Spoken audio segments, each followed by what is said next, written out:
Starting in April, I decided to replay every single From Software game to get myself ready for the upcoming Elden Ring DLC. I had planned to do something sort of similar to this last year before Elden Ring came out, but my computer sort of exploded, so we're doing it now. In the last video, we saved a crow grandma, fought a busty scorpion, and were forced to deal with the worst thing God decided to put on this planet: spiders. In this episode, we're diving down into an area that smells almost as bad as a wrestling fan. Here is an unrelated pic of me and my brother at WrestleMania.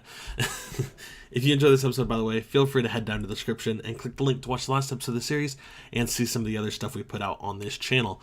Also, feel free to subscribe as we post videos from this series every single Tuesday. I hope you guys enjoy. With 3 primal bonfires down, we only have one more to get before we can start aiming for the final stretch of this game. Our final pathway lies down in the giant hole in the middle of Majula, which leads us to the gutter. First though, there's the issue of actually getting down there in the first place. You've probably tried once or twice to jump into the giant pit here, aiming to land on the wooden beams, only to die no matter how high your HP is. To actually not die, you have 2 options basically. The first is to simply get to Harvest Valley and meet Gilligan, the guy I talked about in the last episode, after which he'll move to Majula, where you can talk to him and have him build ladders for you that take you down into the pit. He can sell 3 different ladders, each of which are priced at different soul amounts, and they each take you to different sections of the actual of the pit. The first one is like barely even a ladder, but it lowers you enough so that when you fall down into the wooden beam, you don't die. It cuts off enough fall damage basically to make sure you can survive. The second most expensive ladder takes you to the Grave of Saints, which we'll talk about in a second, and the third ladder takes you all the way to a locked door, and the key of which we can talk about in another area. The second option for getting down into the pit is to buy the Silver Cat ring from the cat in Majula, which halves fall damage when worn. Using this, you can easily drop from beam to grab any items and get the bonfire for Grave of Saints. So now let's talk about the Grave of Saints. It's a pretty small area, only containing 2 things that are really that important, which are a boss and a covenant. The area is a pretty simple path. You walk in and it's just this sort of like circular area with a hole in the middle that you can't get into, and then when you walk through the doorway on the other side, you're brought out to this huge like multi-tiered area that stretches out on either side of you and sort of just it has like a big pit in front of you. There are ferrous lock stone slots all over the grounds and the walls here, but do not bother with them. They are pretty much useless. They either light stuff up or summon enemies. They don't do anything that's really important. Your main goal should just be going to the right when you first walk out, all the way until you get to a ladder, which takes you up, and then I think you maybe have to do that like 2 more times or 1 more time, or maybe it doesn't. I don't remember this section too well, but you basically, you got to keep going up the layers until you reach this point where there's a bonfire. Once you get to the bonfire, you are ready to fight the boss of this area, the Royal Rat Vanguard. Now, this boss is actually pretty boring and simple, so instead of having you guys listen to me while I fight it, I'm just going to kind of talk about it. As you can guess from its name, this is related to the Royal Rat Authority, which we fought in the Door of Pharos. This fight is basically just a big swarm of rats that you have to keep cutting through, and then once you've killed enough, a special rat spawns that you have to kill to beat the boss. And that's literally it. And that's the whole boss fight, quote unquote, is just you fight these swarms of rats and then you fight another rat. They can kind of get on you and kill you if you're not paying too much attention, but it's not hard. And once you actually end up beating the boss, you can walk out of the area and meet up with this big rat, which lets you become part of a rat covenant, which I think basically the covenant just, you wear the ring or equip the covenant or whatever, and you'll get summoned to help the Royal Rat Vanguard fight invaders, maybe something along those lines. I'm not sure. I've never done it before, and I don't really want to do it, but that's what the Grave of Saints is all about. Back to the bonfire and further down into the pit, all the way to the lowest doorway you can get to. As you delve further in, you'll come to this wooden bridge with a crystal lizard on it, and once you drop down, you'll be ambushed by a few exploding guys. Get past them, kill this armored dude who's guarding a chest that has some bone dust in it, and then begin making your way even further down through this like wooden scaffolding area until you finally enter the gutter. And by that, I mean welcome to dark as hell, smelly, piss-covered hell on earth. This place is gross and annoying, but there's also a ton of hidden stuff here, and of course, our final primal bonfire lies tucked away in the deepest depths of this section. Unfortunately, there's no bonfire when you first step into this area, which is annoying, because if you remember, we had to drop down, get past the exploding guys, and then go through that whole wooden scaffolding area before we even got to this section. So if you die without getting the bonfire, get prepared to do that entire journey all over again. I recommend lighting up your torch and using it to activate any braziers you see around. This area is crazy dark, and lighting it up can help you navigate and backtrack when needed. Getting to the bonfire is easy if you know where you're going, but in this clip, I couldn't find it for the life of me. I'm not super familiar with the layout of the gutter. I am now, but at the time I was sort of new to it, so I was having a lot of trouble, and I ended up dying. I didn't come back to the gutter again until off camera, so I got the bonfire on off camera, unfortunately, but I do have a tip for finding the bonfire. When you first walk into the area, I believe if you look sort of diagonally left, you can see the bonfire, and it's on a big platform. Basically, instead of trying to find a direct route there, you should just try to get close to it and then jump to the platform to get to the bonfire. Remember, Dark Souls 2 jump is not like Dark Souls 3 or Bloodborne jump. It is not a vertical jump, it is a horizontal jump. You get so much distance from the jump in Dark Souls 2 that jumping to the bonfire shouldn't be too much of an issue. Anyway, now that we have the bonfire, let's start actually talking about this area. Besides the darkness, the gutter has a few other obstacles. Namely, you have these statues that fire poison if you walk in front of them, these black puddles that hold crazy Ganon eye things from Tears of the Kingdom, these weird pots that absolutely shred armor and weapon durability when broken, and of course, the ever-present threat that you'll never be able to truly wash away the grime you accumulate from simply being here.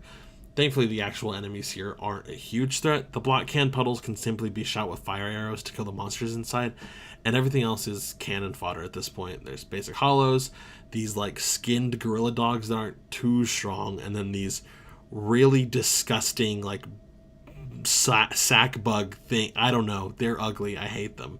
Finding your way through here can be kind of complicated, but it's best to just head in the direction of the fog wall that you can see in the darkness. Once you make this small jump onto this platform with a couple of the poison shooting statues, you can light another bonfire and be in this area with literally like 6 ladders and the fog wall you could see from earlier.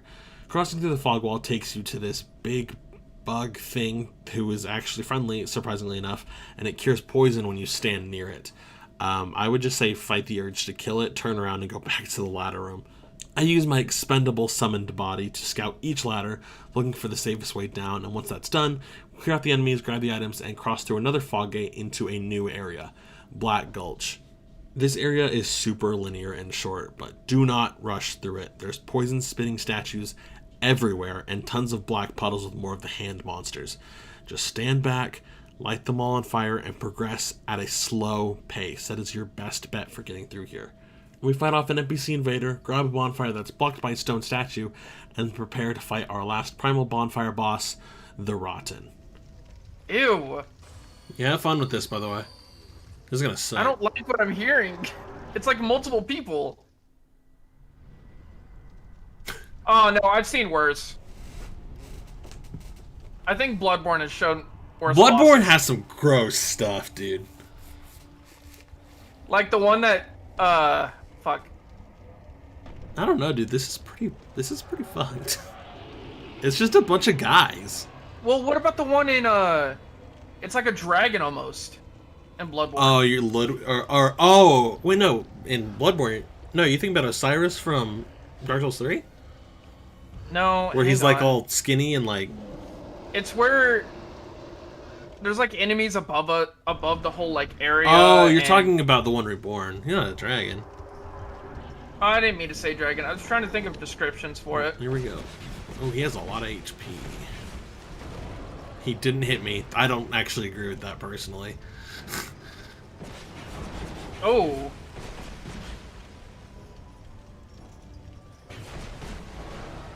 Oh, hey, Zach. So there's a guy on his left shoulder. It's on our right.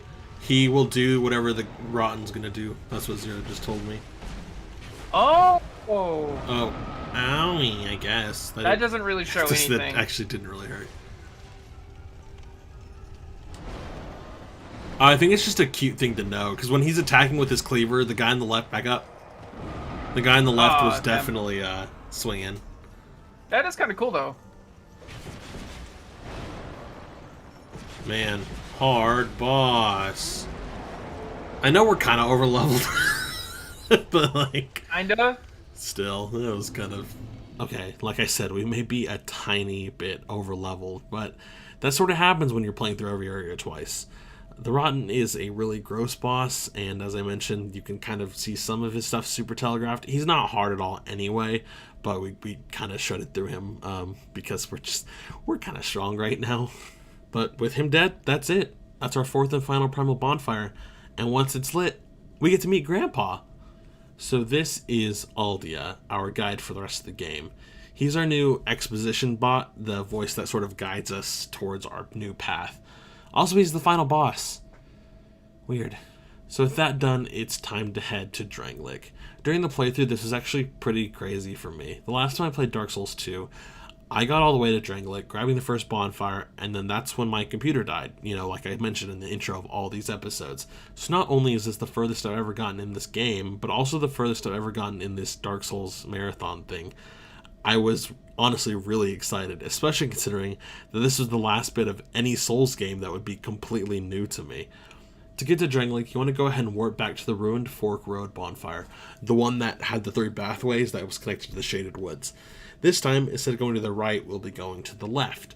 This takes you through a small path with some enemies, through this gate, and then up a hill to, seriously, one of the cooler looking areas in this game. Welcome to Drangleic Castle. The first time you come here, our wonderful Emerald Herald here to drop some exposition about the castle. Honestly, I didn't pay attention though, so I'm just going to start talking about the actual gameplay of this section. Once you start crossing the bridge, you'll encounter these 2 Mastodon statues that come to life, telling you immediately that Drangleic is going to be a massive pain in the ass. Once they're taken care of, you have to begin a sort of combat puzzle, which involves awakening statues and killing them close to the gates of the castle to fill them with soul power and activate them. If you've only been listening and not watching, by the way, I understand that this sounds super confusing. I promise I'm still playing a Dark Souls game. Once the gates are open, you can head inside into this hallway, through this door, and grab a bonfire. Alright, fully uncharted territory from here on out. The bonfire was in a small area with 2 doors, and then 2 pathways leading to both the left and the right. To the left is a gigantic door which we can't open yet, it just tells us to produce the symbol of the king. Not sure what that means right now, so we decided to go to the right instead into this room full of a ton of statues. Yeah, that's comforting. To progress, we have to activate a specific door using the same soul capture mechanic. Choosing wrong doors will let out very strong enemies, and these doors will never close, so be careful. Apologies, by the way, for the sort of dark footage. Once we activate the 2 golems in the back, the area is thankfully lit up, but for the beginning section, it's just sort of not easy to see what's going on. Once we activate the correct door, we head inside to a room with a few chests, and then up a bunch of stairs before coming out into this area. This acid water, by the way, will absolutely shred your armor and weapons, so I would recommend not walking into it. From here, we fight through more statues, and then... Where the fuck did you just go? Bro, no, actually, where did you go? I don't like this. You go up? Oh, you did. I don't... that room's scary, dude. Huh. Yeah. Wait. We're just not going to talk about what just happened. We enter this large room with a painting that will curse you if you walk near, and then out onto this outside staircase with a few more enemies.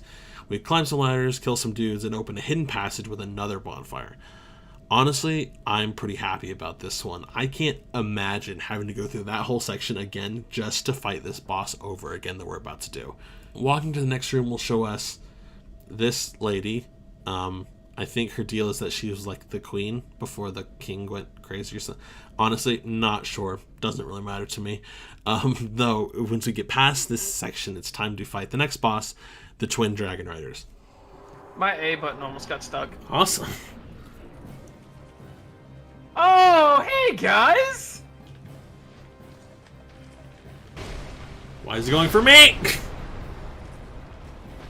There we go. You handle that one. I'd rather handle this one. Oh.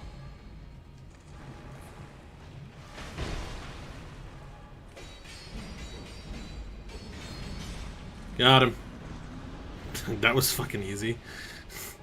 You do a lot more damage. Ow! In like fast sense.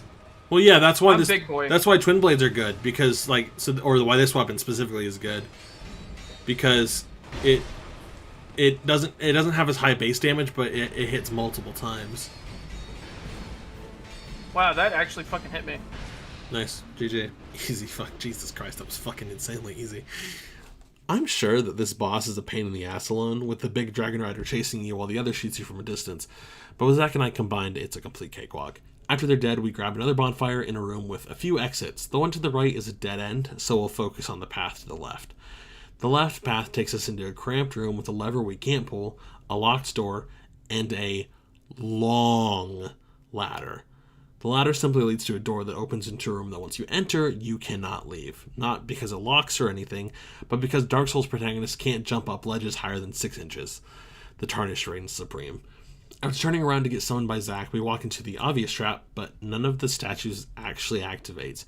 I head into the next room and then bait in a ninja to activate the golem, which also activates the elevator back in the small room. Nice! We head back into the ninja room, grab the chests, and then walk out into this giant, foyer, which just randomly contains the chariot boss from Huntsman's Copse.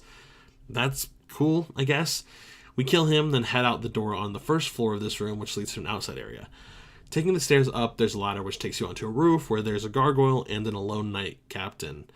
If I'm being honest with you, the enemy choices in this area sometimes feel very weird. The stone statues and big knights feel in place, but then you have a chariot horse, a gargoyle, a lone knight captain. It's just weird. Adding on to the weird enemy placement, in the room under us, there's 2 pyromancer ladies, and a door that loops back to the bonfire we got earlier. We use the shortcut to go up the world's longest elevator. Oh. What the fuck? Okay. I know earlier I mentioned to forget what happened, but if you can only remember one of the two, remember the first one. We're literally not going to talk about what I just saw. We're going to ignore that guy. We're going to grab the key to the boss and get the hell out of here. We'll be back. Riding the elevator back down, we can now open the locked door, which opens up this really sick corridor with statues all over the place, some of which will come alive to fight you. Once you're defeated, all that's left to do is take down the next boss, the Looking Glass Knight. So is the highest grade A? It can go to S, but there's very few things. Alright, here we go. That's what I was gonna ask. You ready, Zack? Oh! Through my fucking shield? That's what the weird paintings were from. It's this guy. God, doesn't he look fucking dope? Also, Aggro to me. Also, apparently he can summon invaders, so just, be careful of that. Oh, dude. Oh, that's why. I don't have my shield up anyway. God damn, I'm an idiot. He's still on me, by the way. Hi, did I finally catch your attention, you freak? You freak. Oh. Wait, he's, super slow. Though. He's kind of a pussy. Oh, I hit his shield. I got, poised.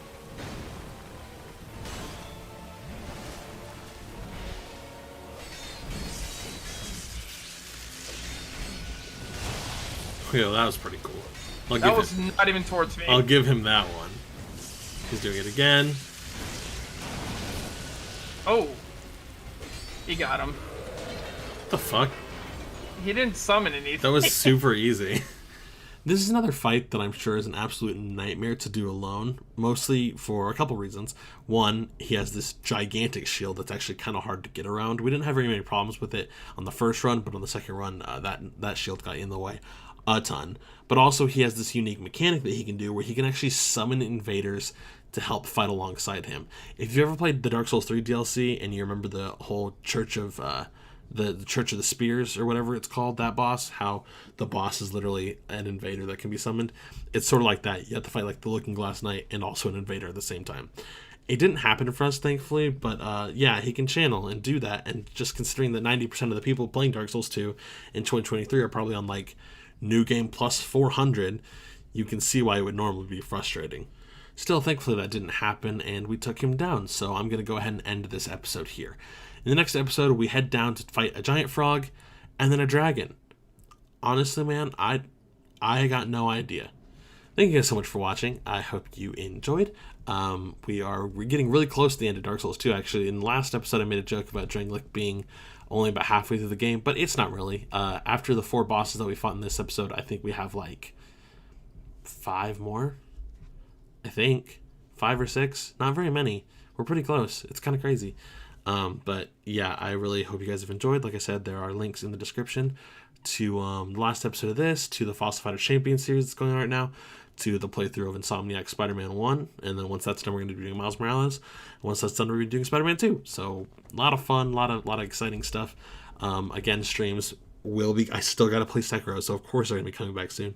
Thankfully for this series, I still have the buffer of Dark Souls 3 and Bloodborne before I have to worry about Sekiro being like, you need to be recording this now. But yeah, I promise soon they'll come back. This college semester, this first, I'm doing my college classes in like 8-week batches, so I'm doing 3 classes 8 weeks, and the next 8 weeks it's another 2 classes. But this batch of 3 classes will be done in like 2 weeks, so I'll be more free after that, which is good. And then because after that it's just 2 classes, and 2 classes is easier to do with than 3. Plus I'm also getting more into the groove of my teaching stuff, so I'm learning how to make more time for myself. Anyway, I'm going to stop rambling about stuff that no one probably cares about. Just again, thank you guys so much for watching, and I'll see you all later. Bye!